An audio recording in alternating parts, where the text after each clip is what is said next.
tasty.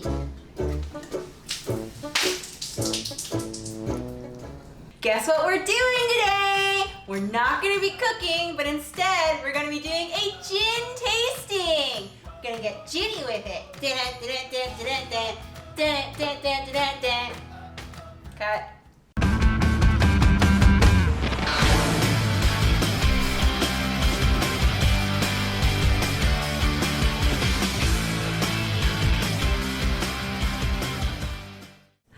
Welcome to Yvonne Meets Food, where I share my passion for making food, eating food, as well as traveling the world to discover and eat even more delicious food. Today we'll be tasting gin from 4 different countries and 4 different continents. Oh my god! We're going to be tasting American gin, Japanese gin, Australian gin, and British gin. Ooh. If you like American gin, give this video a thumbs up. If you like Australian gin, definitely give this video a thumbs up.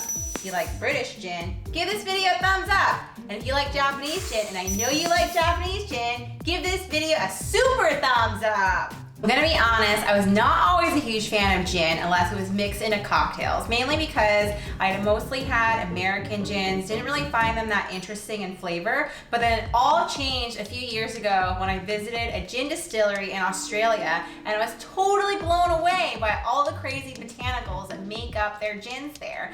It's not just juniper berry, which is typically the main note of taste when you're having gin. It was mainly fragrant because of all these other delicious botanicals that were included in the gin. It was as varied as having olives, different types of citrus, all these different types of plants that are only available in Australia.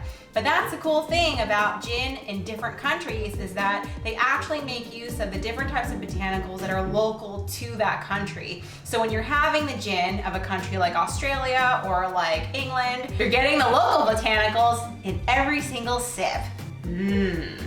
Some of the interesting flavors in gin that we'll be tasting today, which I'm super excited to share with you, include things as crazy as sakura, which are cherry blossoms in Japan. There's also going to be gyokuru, which is green tea, the premium green tea in Japan. That's going to be flavoring some of the Japanese gin that we'll be tasting today. And there's also going to be different types of citrus notes, like what I mentioned earlier. So there's going to be lemony citrus, orangey citrus, all different types of citrus.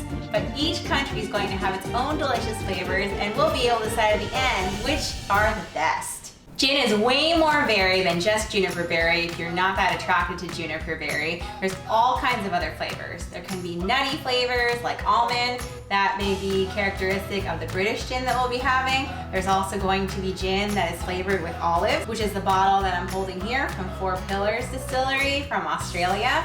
And there's also going to be gins that have flavors like, what are the other flavors? There's also going to be flavors like wine, believe it or not, that are going to be flavoring our gin. So one of the most interesting gins that I've ever had in my entire life has been flavored by Shiraz, the red wine from Australia that is super popular and ubiquitous over there. The gin was actually distilled in wine barrels, if you can believe it or not. Whee! Wine barrels! And it's not clear, it's actually red color.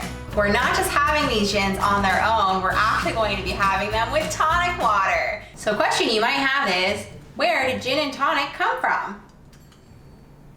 It is thought that gin and tonic came out of British colonialism. When the British people took over India back in the day, they brought their gin over to India, and they thought, how do I want to drink this? Especially with the hot climate that they weren't quite used to. And so they mixed up gin and tonic together to then create gin and tonic. That then became a drink that spread all over the world that we now enjoy today. And the cool thing is, there's not just one type of tonic water, there's many types of tonic water that we now enjoy. Also going to be using multiple types of tonic water today, and they're all going to be from Fever Tree. So in my hands, I've got Indian tonic water, because we just talked about India, and I've also got an aromatic tonic water. As you can see, it's pink tinted. And the one ingredient that is always in tonic water is quinine, as we say it here in the US, or quinine, as we say elsewhere in the world. Well, everywhere else in the world. Because Americans like to be special. Now, you may be wondering, what is quinine or quinine? Quinine, or quinine, comes from the bark of a tree originally from South America. And it was originally used back in the day to cure malaria. So it was a big freaking deal. Nowadays, malaria is cured by other synthetic ingredients, but quinine is also still used in tonic water today, and it gives it a delicious, unique flavor. So we're gonna start our tasting with these 4 flagship gins from each of these brands. I'm gonna go this way and describe them. So this one is going to be gin from Bombay Sapphire. This is probably the one that you'll recognize the most. It's usually on shelves at bars and it's considered premium gin. This one specifically is distilled London dry gin. So we're gonna start with this. Next we're gonna go over to an American gin, which is by Bluecoat. Bluecoat, the name, comes from everyday people who fought during the American Revolution, made in Philly, Pennsylvania. Third one is from Suntory.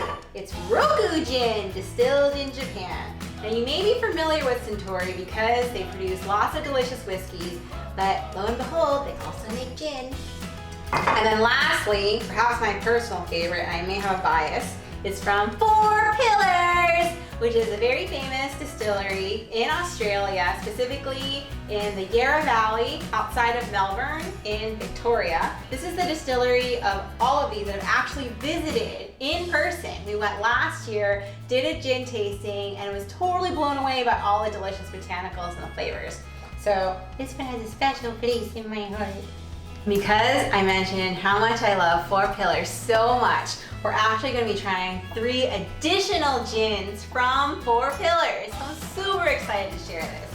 So when I visited Australia last year in 2019, this one was actually my absolute favorite of the tasting that we did. This is Four Pillars Spiced Negroni Gin. It was super yummy. This next one is going to be particularly special, and I'm very excited about this one because I've actually never had this one before. So this is Four Pillars Olive Branch Gin. There's actually olives that are part of the flavoring for this. This one is particularly interesting because it just came out about a month or 2 ago, and surprisingly, even though we're in COVID times, we're able to find it at a shop here in New York. And lastly, this one is a Bloody Shiraz. So this one is the one that I mentioned earlier. It's special because it's gin, but it's distilled in wine barrels. It actually has Shiraz wine in it. It's gonna be super flavorful, and look at that beautiful color. And here are all 4 of the tonic waters we're going to be mixing to make our delicious gin and tonics today. So going this way, this one is the aromatic tonic water. It has this lovely pink color. I love all things pink. Then we've got a Mediterranean tonic water, elderflower tonic water, and lastly, premium Indian tonic water.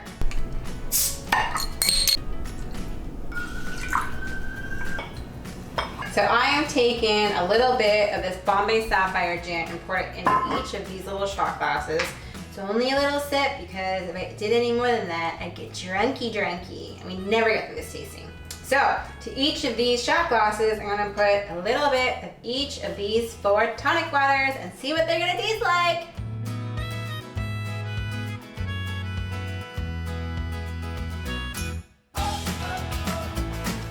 Okay, now I start with the Indian tonic water with the Bombay Sapphire. Gambe, salute. This is refreshing. Juniper berry isn't actually that strong in this one. Elderflower. This is definitely much more florally. Tastes like there's a bunch of flowers in this one. Much stronger in flavor than the Indian tonic water. Now I have a Mediterranean tonic water with the Bombay Sapphire. It smells more neutral-ish. This one kind of tastes like you mixed a gin with 7-Up.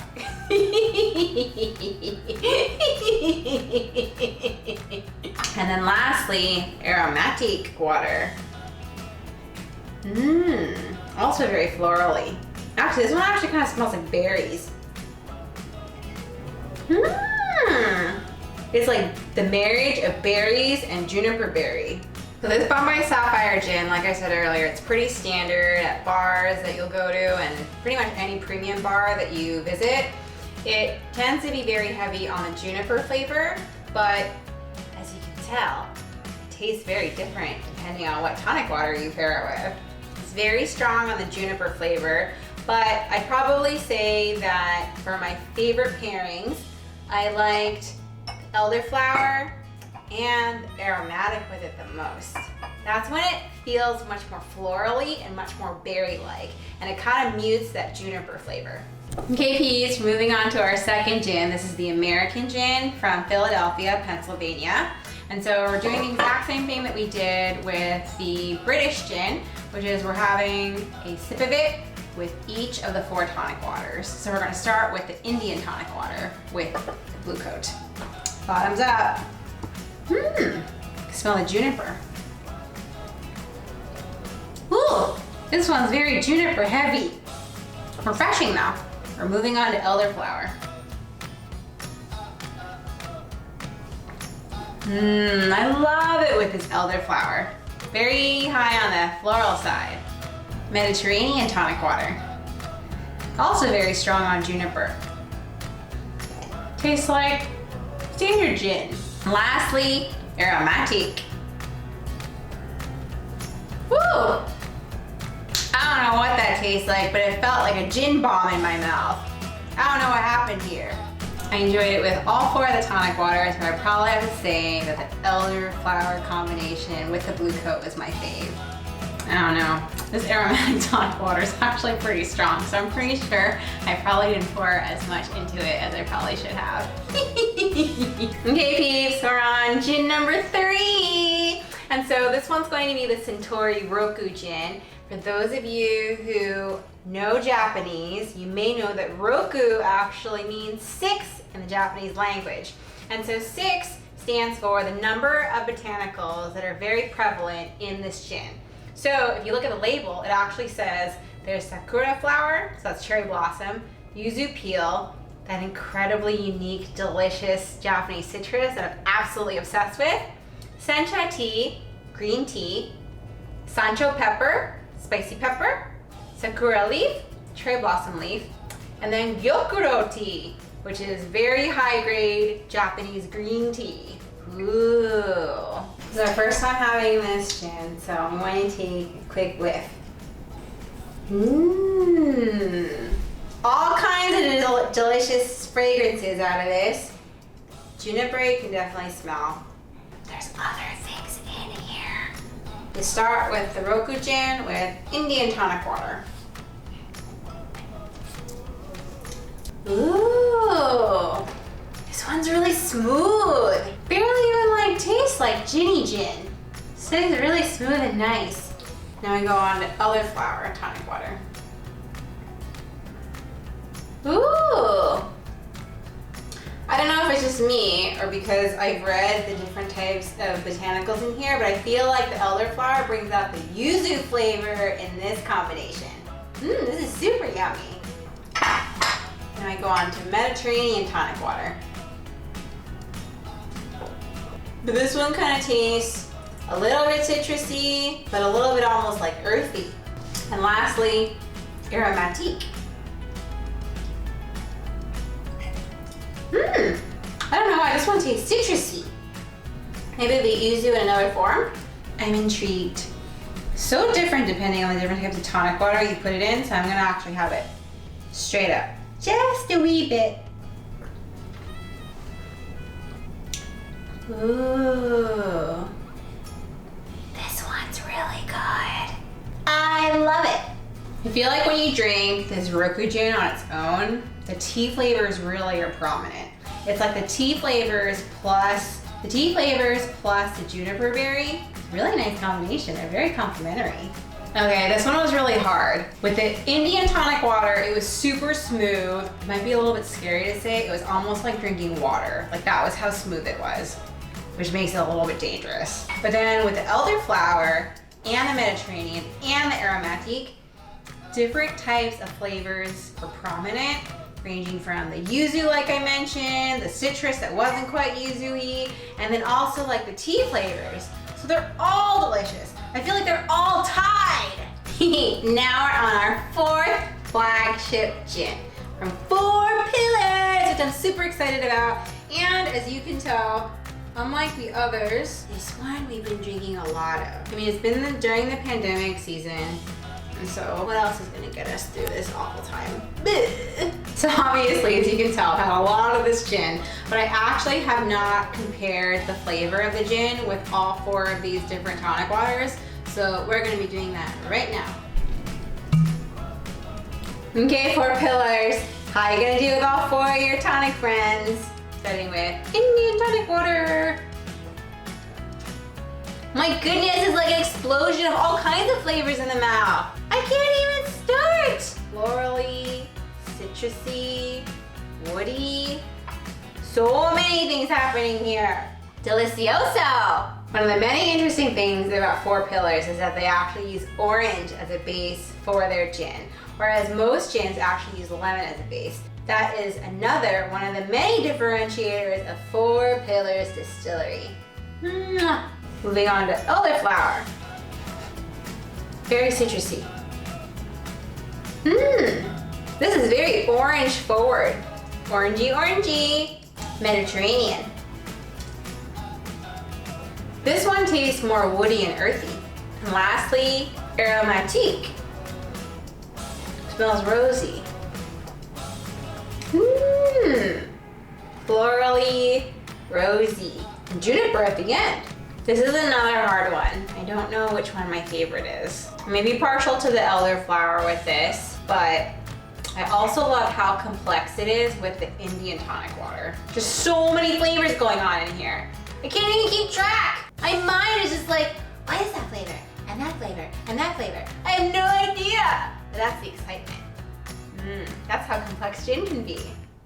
So I'm gonna be honest. I think that of these 4 flagship gins, these 2 are my least favorite. Not necessarily because they're not good. They are good in their own way, but for me, they're just not as complex as the Japanese and the Australian. These are very juniper forward, and they probably should be because by definition, gin is supposed to have juniper berry in it, but these flavors just feel very one-dimensional when you put them against the Japanese and the Australian. These 2, the Centauri and the 4 Pillars, many other botanical flavors are going on in here, and they are very prominent when you mix them with tonic water, and even when you have them on their own. I love complex flavors, and that is part of the glory of having a really delicious gin. Okay peeps, it's bonus time. So now we're gonna do a tasting with our 3 additional gins. This one is the spiced Negroni, which I told you when I visited 4 Pillars last December 2019. This was my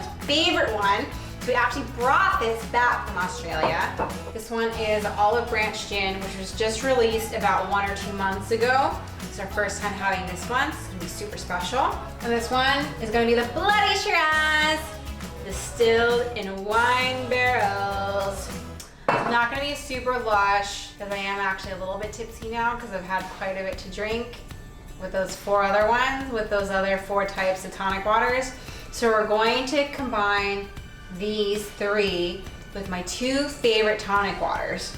That's gonna be elderflower and aromatique. Because who could resist pink tonic water?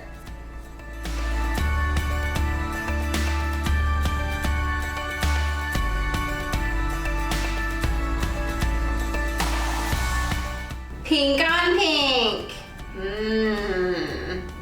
Like I said earlier, I'm gonna have these just with 2 types of tonic water.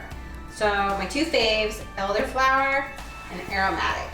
I start with the Negroni, spiced Negroni from 4 Pillars. This one is the spiced Negroni with the elderflower tonic water. This one does smell spicy. A little spicy and florally. Marriage of complexity. Bottoms up. Wow! This is like a dance in the mouth. I can't even tell what's happening in my mouth or when it goes down my throat, but it's like all kinds of flavors. I can't even describe it. It's like florally, it's like woody, it's earthy, it's berry-like. This spiced Negroni was actually my favorite of the tastings that we did. We went to Four Pillars Distillery. Okay, and now I have the spiced Negroni with the aromatic tonic water. Bombay. Oh my God! It's like more delayed than the first one with the elderflower. This one's also super complex. Oh my God, I love this spiced Negroni. It's got so many flavors.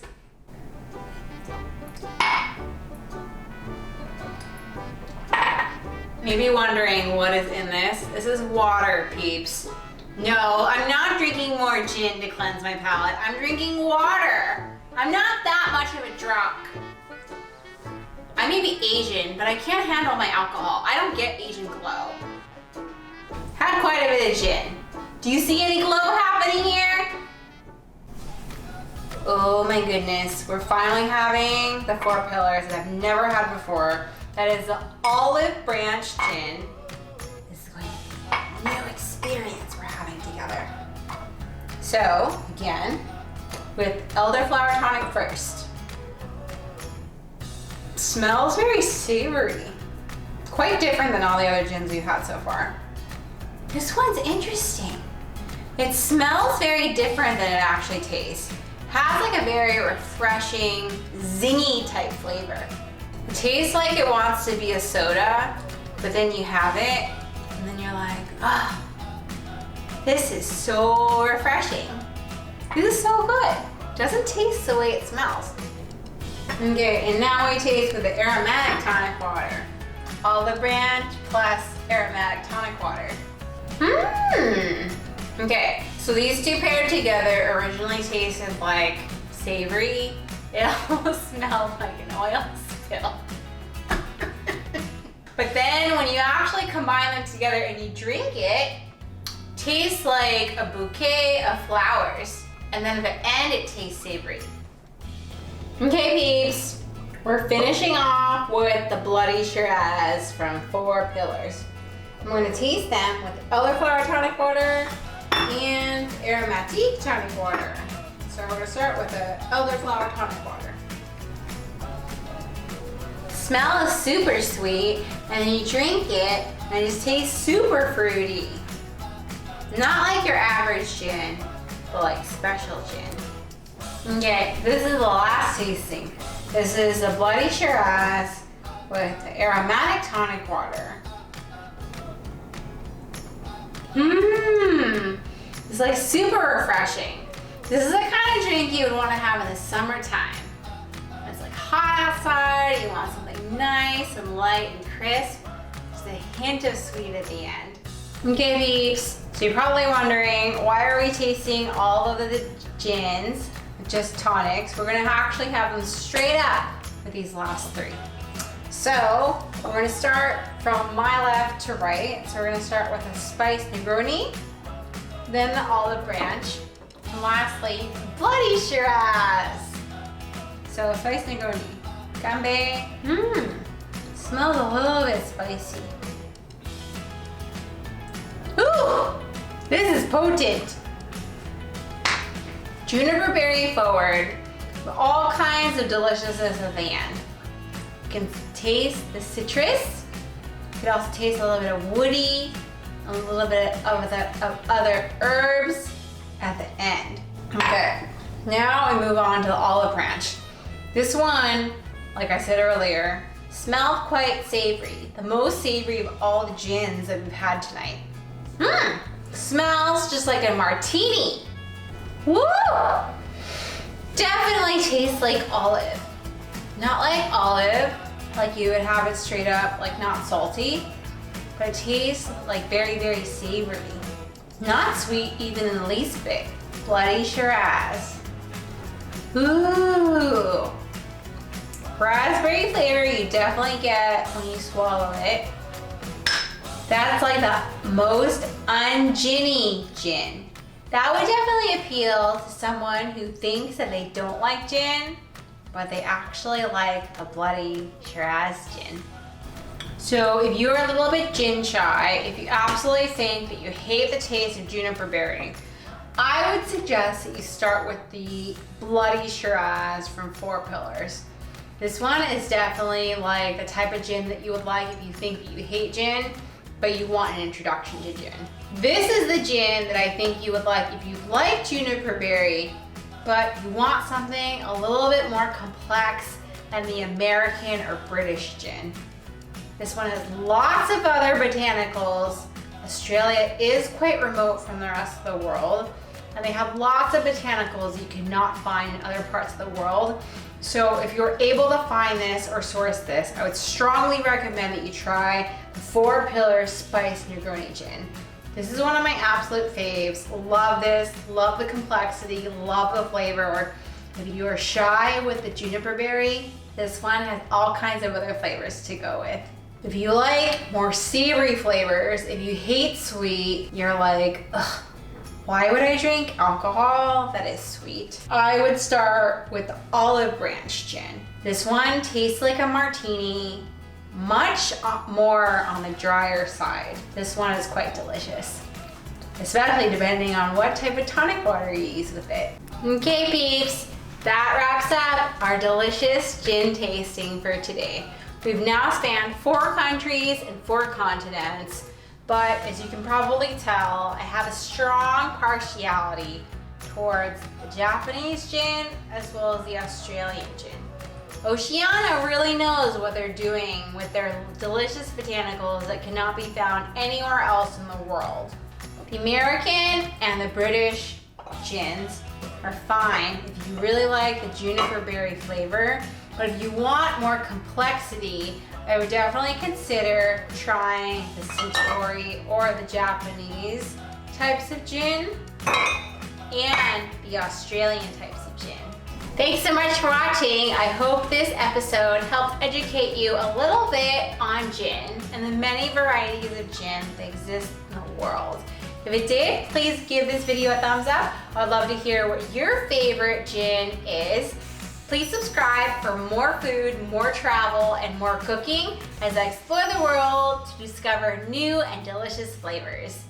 Thanks so much for watching, and I hope to see you next time. Remember to live yummy! I need help. Help me open this bottle. Help me! Hey! This is what happens when you get too excited to drink tonic water. It's a big mess all over your kitchen floor. And then who has to clean it?